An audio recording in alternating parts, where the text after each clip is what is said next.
좋은 아침입니다. 오늘은 10월 25일 토요일입니다. 즐겁고 감사한 하루 되시기 바랍니다. 자, 히스기야 32장 24절부터 말씀입니다. 오늘이 히스기야 왕에 대한 내용으로는 마지막입니다.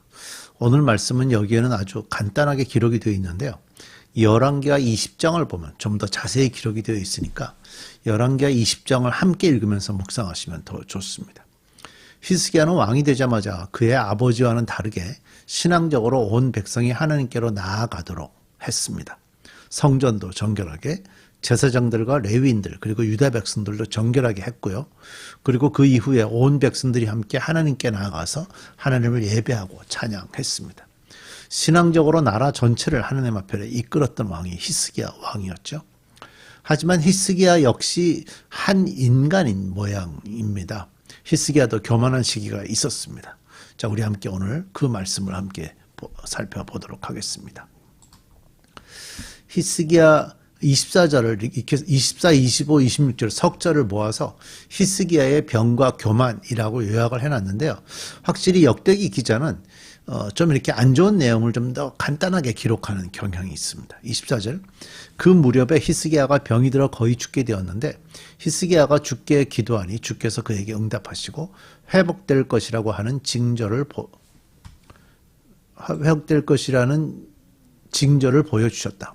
그러나 히스기야가 교만한 마음으로 받은 바 은혜에 감사하지 않으므로 하나님의 진노가 히스기야와 유다 백성과 예루살렘 주민에게 내렸다.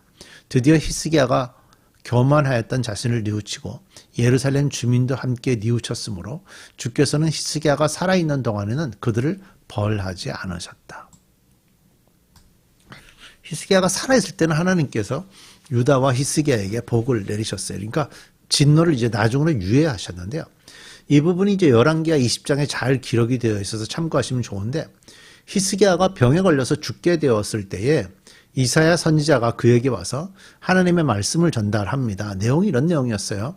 내가 이제 죽게 되었으니까 집안의 모든 것을 정리하라. 다시는 회복하지 못할 것이다. 그러니까 하나님께서 히스기야의 그 모습을 보면서 용서하지 않으시겠다. 이제는 질병으로 인해서 네가 죽게 될 것이다 라고 말씀하신 거예요.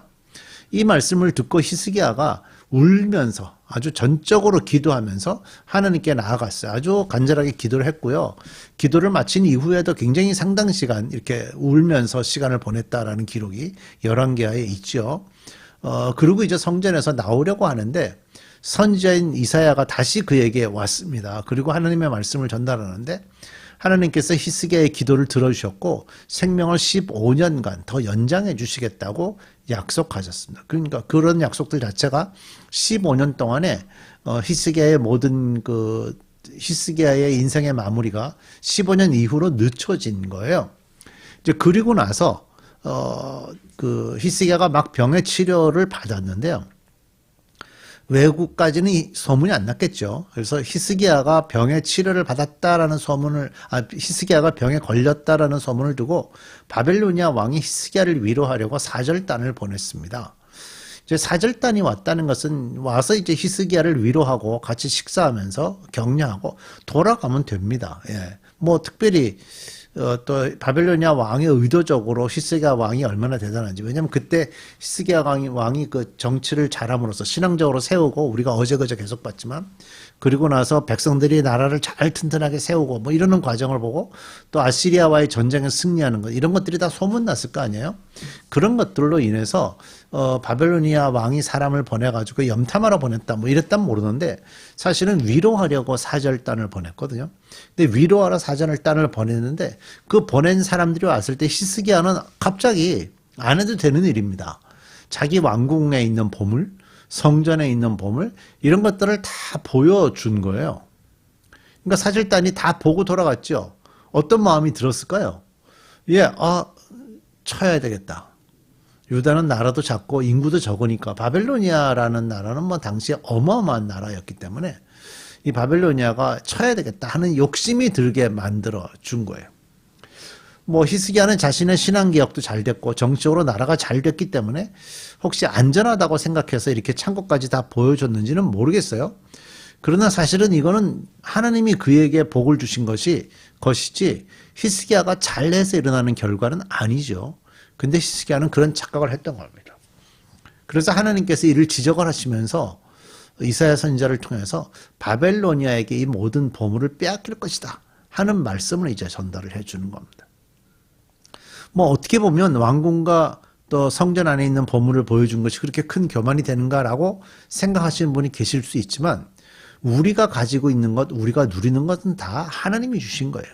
우리가 자랑할 일이 아니고 하나님을 자랑해야 되는 일인데 히스기야가 그때는 좀 그렇지 못했던 것 같습니다.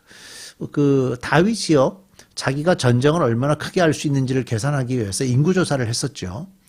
뭐 인구조사라는 것은 점검하기 위해서 중요한 의미임에도 불구하고 다윗의 속마음은 그렇지 않았었거든요. 그랬더니 하나님께서 그를 지적하셨습니다.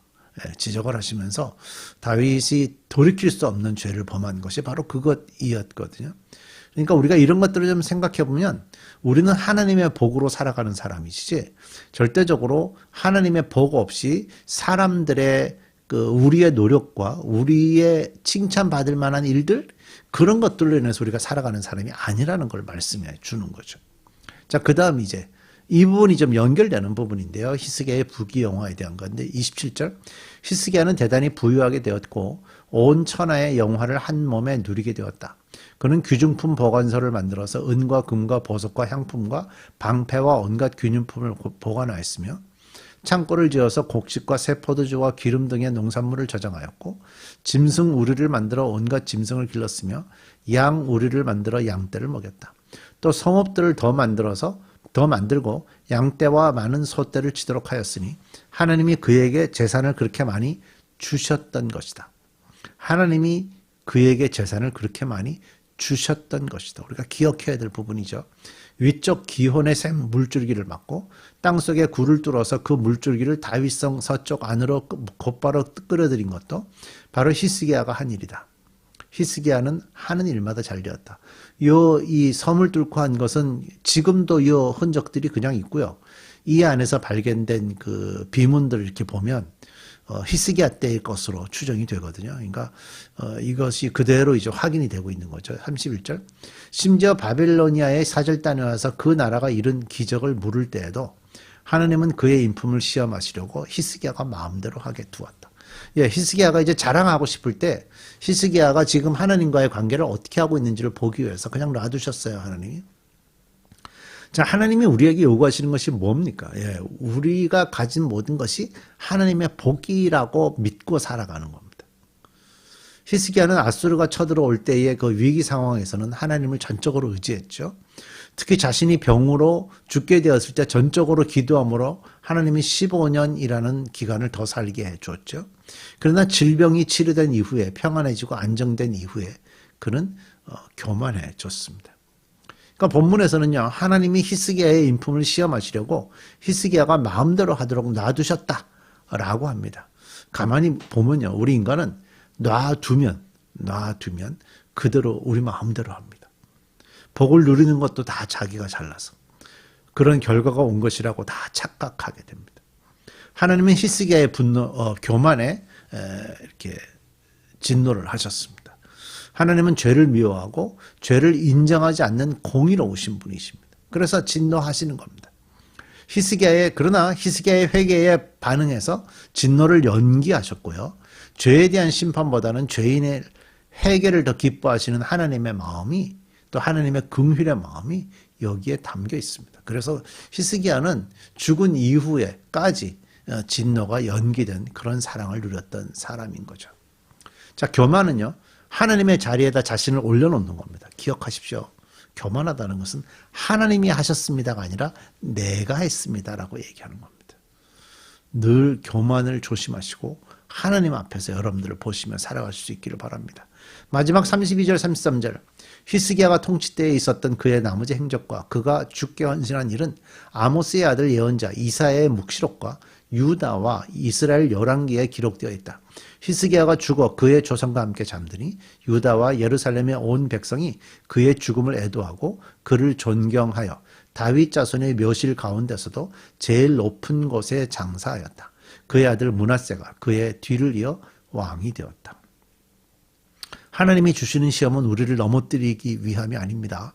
우리의 신앙을 점검하고 숨겨진 연약함을 드러내서 하나님께 온전히 의뢰하도록 훈련하는 과정입니다. 늘 하나님 앞에서 겸손하게 살아가는 여러분들 되시기를 바랍니다. 우리 기도하겠습니다. 하나님, 한 주 동안 우리가 히스기야 말씀을 봤습니다. 히스기야가 어떤 행위들을 해왔는지 참 훌륭한 모습도 있었지만 또 그도 역시 사람이라 교만의 모습도 봅니다. 우리도 살아가면서 주님 앞에 있으려고 노력하지만 부족하거나 또 잘난 척하거나 하는 일들이 있음을 주 앞에 고백하오니 우리가 언제든지 하나님의 사람이라는 걸 인식하고 하나님의 복 없이는 살 수 없는 사람이라고 인정하며 사는 저희들 되게 해 주옵소서. 내일 주일입니다. 주의 백성들 축복하시고 우리 특별히 브릿지 가족들 부르셔서 함께 모여 하나님을 예배하며 하나님을 찬양하게 하시고 우리와 함께 꿈을 나눌 수 있는 귀한 생명을 또 보내주셔서 교회가 부흥하여 하나님의 나라를 이뤄가는 귀한 교회 되게 해 주옵소서. 예수님의 이름으로 기도드립니다. 아멘.